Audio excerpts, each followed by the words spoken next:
Did you think about a double major? I did. Kisme? Physics.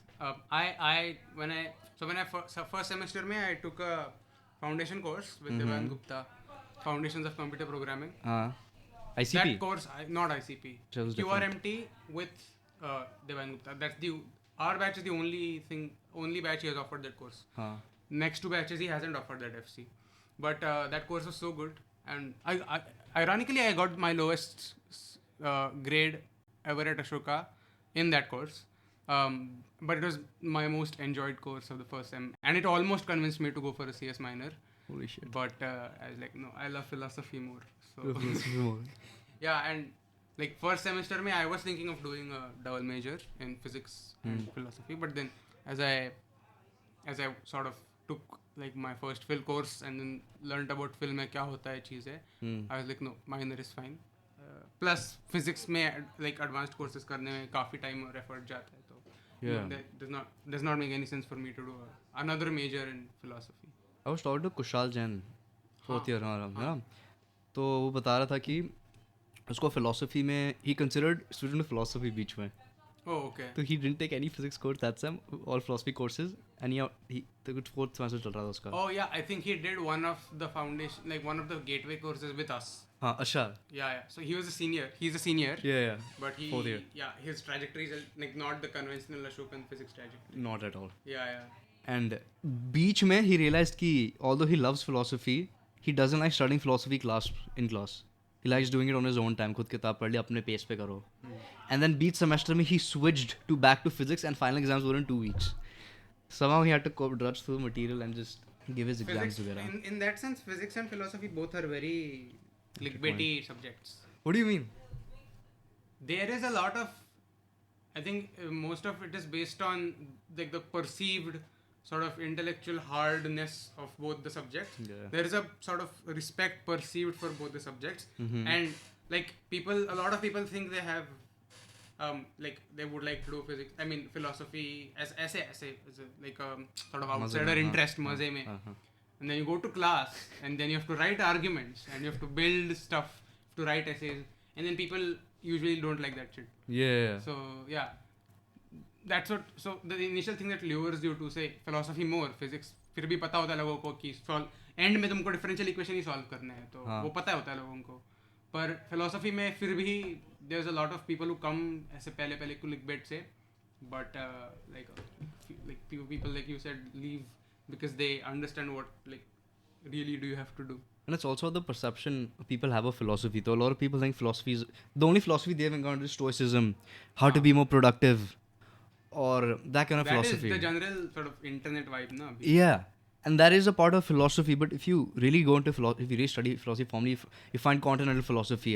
There's the school of logic, that school of thought, and when you're trying to write an argument, यहाँ पर thesis डाल दी, then you're seeing if every point supports your thesis statement. All of that rigorous argumentation. And that is, all of this, or whatever you mentioned, is also just, I mean, apart from the continental bit, is analytic philosophy. Yeah, analytic. But there's also there's Buddhist philosophy, there's Chinese philosophy, there is African philosophy, which we have no idea about. I also have no idea about. I took a Chinese philosophy course last semester, and initially I was tempted. I was very ignorant, so I just I had a tendency to dismiss, mysticism and Chinese and Buddhist and a lot of those things to be more or less voodoos. Yeah. But I mean, there is a lot of interesting and actually intellectually, like properly legitimate, rigorous content in those philosophies as well. And we should not. I mean, there was this debate that we had in class one day where there was a petition that was made that all Western philosophy departments, like in philosophy departments in like US and UK colleges, they should rename themselves to Western philosophy departments and not just philosophy departments, because they don't have any other. All the philosophy they teach is just Western, just Plato, Socrates, Aristotle, and all those things. There is no even mention of, forget African. African तो nobody is doing.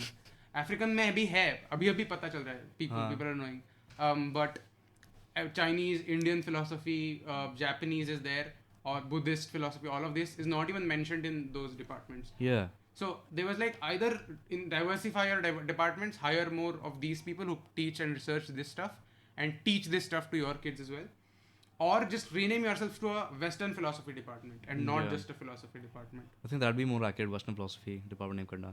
But I think in India में भी तो देख, I think it's one thing कि West में they're teaching Western philosophy and not Eastern philosophy को इतना focus नहीं कर रहे. But it's another thing when you go into the Eastern world, India में भी, and you see कि यहाँ पर भी West पे ज़्यादा focus है. So जो इंडियन फिलोसफी पढ़ा रहे वो भी बहुत लोग वाइट ही है, मतलब they are foreigners. pretty ironic. हाँ, that is ironic. Yeah. यहाँ And- पर भी. Yeah, I mean, what, you know, Ashoka's philosophy department has been always under scrutiny from the start. What? It has only hired white people. Oh, like statistically, most people are like white Caucasian. Yeah. And it is probably like the most in all of the departments at Ashoka. It is the department with like the most amount of non-Indian people. But I mean, in that sense, philosophy graduates of that caliber are maybe also Come India के. I mean, not true actually. You just have to find people. But that has been a scrutiny of the department, and that is generally not teaching this philosophy is generally a scrutiny of most philosophy departments. Even here. Yeah. Acha. Even though we do have At least they have people, even if they are like not natively from like India, China, Yeah. or like from a Buddhist faith or something. At least they are, even if they're Westerners, they are interested in this and they do research into this. So at least they are offering courses in these departments, so which is nice. Mm-hmm. So at least we don't have a fully Western philosophy department. We do have Indian, Chinese philosophy courses. That covers In pretty fact, more than um, the Western departments. now the Professor Arindam Chakrabarti is joining Haan. Ashoka as a full-time faculty member, which makes me really happy. He's like one of the god figures in Indian, all of Indian. He's one of the best philosophers of Indian philosophy here right now, and of Indian origin. So that is a big win for the department. I have a question for you. So, what got me interested in philosophy, or my interest in philosophy is purely motivated from the sciences. I think physics deals with, it presumes that there are laws of nature, and as a physicist, my job, not a physicist, but as a aspiring physicist, my job is to discover these laws, right? So the presumption we're making key laws hain, and that we can discover them, and that there's something called the true nature of reality. Let's call that objective reality, okay? And our experience is subjective experience. The problem is, what if these assumptions are wrong? First of all, what if there's no objective reality? Now, physicists usually don't focus on that question, and philosophers do. And which is why my interest in philosophy are mostly asking questions like, well, what is the true nature of reality? To what extent what we know is really true, really exists? And questions like, to what extent do our senses limit us to know about reality? For example, wave-particle duality. I remember जब मैं पहली बार इसके बारे में सुन रहा था, electron है, can be a wave, it can be a particle. Okay, fair enough. But what if that's just... And most people do not say fair enough at that point only. They're like, What do you mean? they're like, I mean, you can bleep this, but like they're like, what the fuck? This cannot be true. Like, a thing is either a wave or a particle. Yeah. So you said fair enough there, which is already a lot of accepting nature you're showing. No, it wasn't that accepting initially. I'm like, Haan. that can't be... I mean, how the hell is that even possible? That's a more appropriate reaction. That's the conventional reaction. But yeah. So Okay. that was my reaction. I'm thinking, wait, how is that even possible? Well, हाँ. and I'm like, I have to know कैसे है This ये. is like saying ये काला भी है और सफेद भी है. हाँ, it doesn't make any And sense. not that is different from saying ये grey है. Yeah. That is saying ये काला भी है and सफेद भी At है. the same time. हाँ, at the That same is time. mind-boggling. Yeah. I'm like, what does this even mean? So one of my possible solutions was, well, maybe it's not a particle or a wave. Maybe it's some kind of third entity which we humans can't perceive, and our limited senses perceive this state of that thing as particle and this state of that thing as wave. But अगर हमारे पास वो sense होता secret, तब हम देख पाते हैं, अच्छा ये तो कुछ और ही चल रहा है यहाँ. It's not a particle or a wave, it's something completely, let's call it X or Y or something, I don't know. Right? So questions like those got me interested in philosophy. And another interesting philosophical thing that got me interested in philosophy was that physics is built on mathematics. Well, what is mathematics built upon? Logic and set theory seem to be the way to go. Or category 10 type theory bhi hai hamare paas. But logic and set theory mainly. Okay. Well, what happens if the mathematical system we're working in is inconsistent? In other words, what happens if this mathematical system produces contradictions?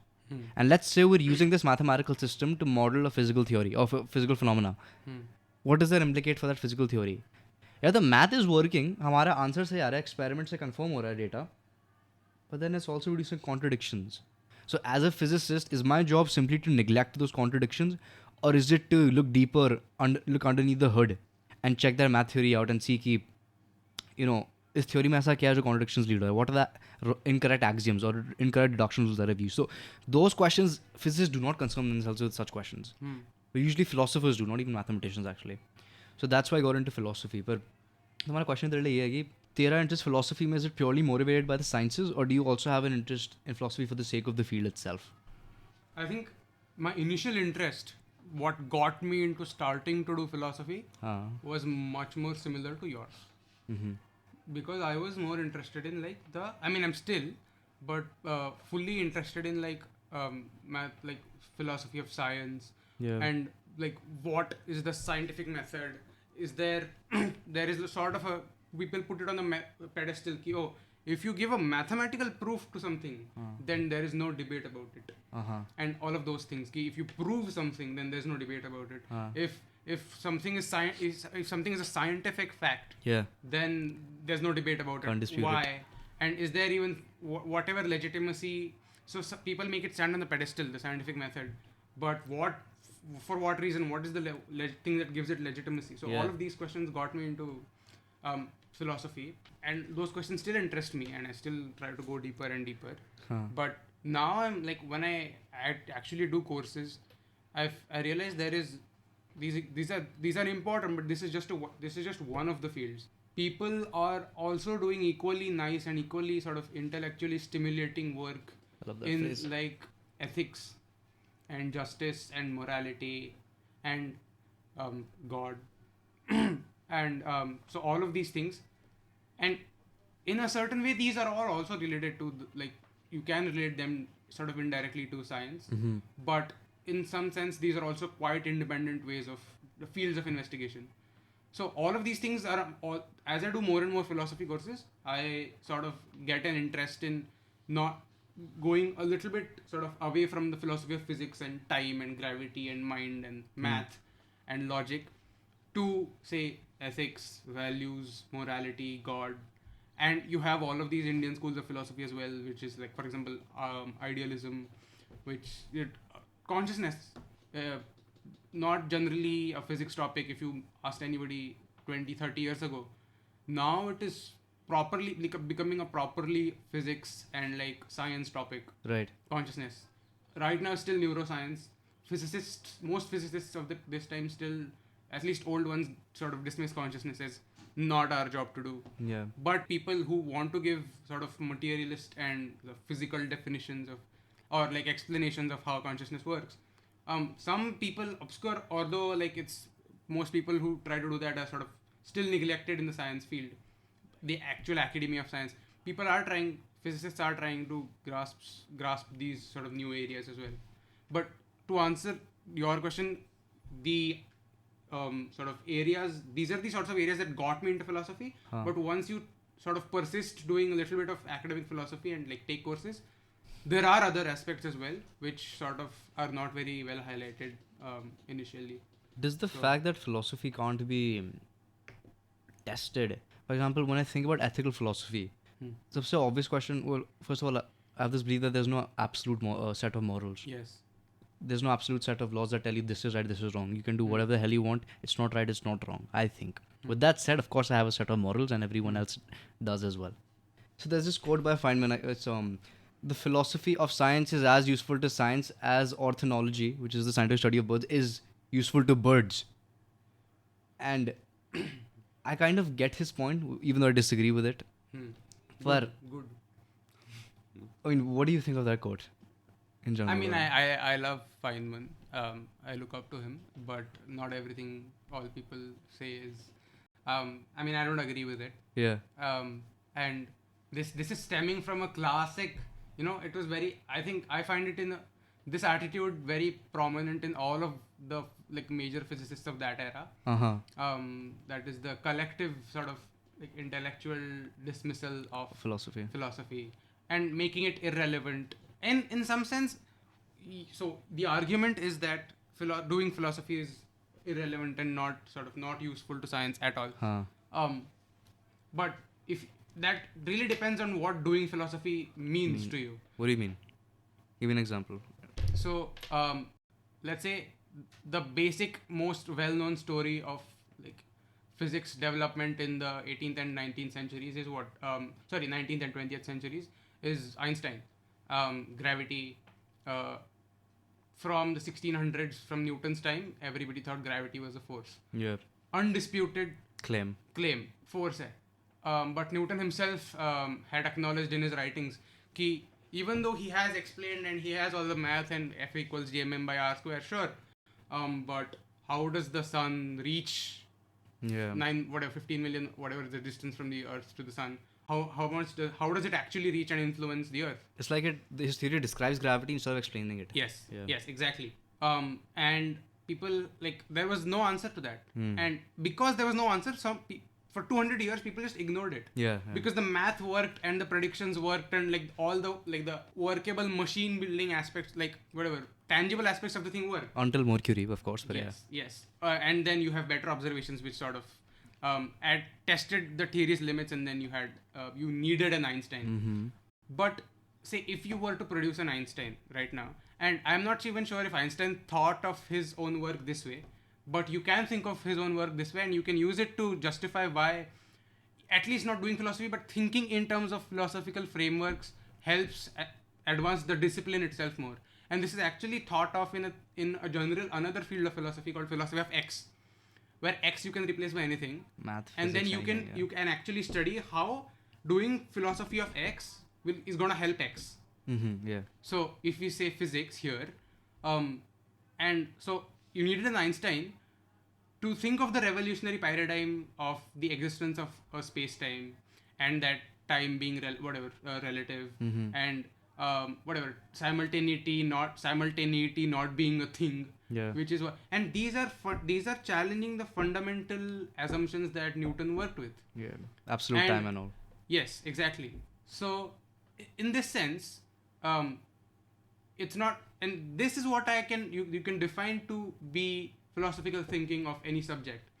How is it useful? So if I were to say to Feynman that rethinking the basic most underlying assumptions of any field and even physics, and trying to see if there is some sort of illogicalness there, if there is some sort of gap there, and something can be tweaked there to come up with an explanation that explains stuff, I would call that, and most people would call that, having, if not doing philosophy, having a philosophical approach, challenging the base assumptions. So all of these things are extremely useful to rethink the foundations of any discipline. Right. And I think I would sort of give an argument similar to this one to sort of make a point of why doing philosophy matters. And people have written tons and tons of material on why philosophy matters, even in a very practical and sort of money. I mean, I don't want to use a phrase, but like money minded and like technology minded and all of that kind of science also, no, in that sense, no. Why do people fund mathematicians, like proper abstract mathematicians? They're not producing any technology. They're not producing any sort of rocket boosters which will get you to Mars. But the abstract math of today is the applied math of tomorrow. Yes, it was produced 100 years ago, right? So you can people think of this as investment for the future of humanity. So in this sense, philosophy also sort of challenging the base assumptions. It gives us more insight into the fundamental the assumptions of any discipline. Exactly. And so this kind of an argument is can be given for, say, countering Feynman's quote. Yeah, I think it's quite ironic because when you look at Einstein's work, he challenged the notion of absolute time. There's no absolute universal clock. Which was a revolutionary thing to do. Yeah, it doesn't make any sense. It was as philosophical as it gets. I'm sure you've heard stories of him sitting in the clerk of patent office and thinking of lamps, and sitting on the bus and thinking of what if the bus went at light speed, what would he see? Exactly. People would, if you're deliberately choosing to not call this philosophical thinking, then that's on you. But this is very much challenging the base assumption. This is very much a philosophical approach to rethinking stuff. Exactly. And this is what is important. You can choose to call it doing philosophy. You can call it voodoo, whatever. This is the main thing. Yeah, I think there's this. So another example would be of Euclidean geometry.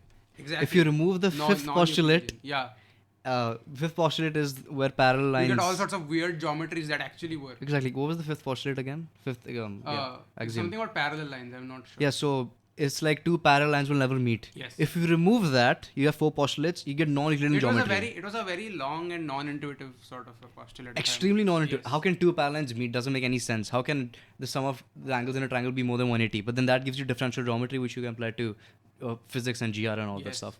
You Literally, have the shape of our planet is non-Euclidean. exactly, and so it's the most practical, philosophical thing applied to something extremely practical. Exactly. Feynman said this, but even his own work on like quantum chromodynamics and Feynman diagrams and all of those things, Yeah. they can be argued. There can be an arguments for why all of that is also part of philosophical thinking and approaches to developing a field. Yeah. So yeah.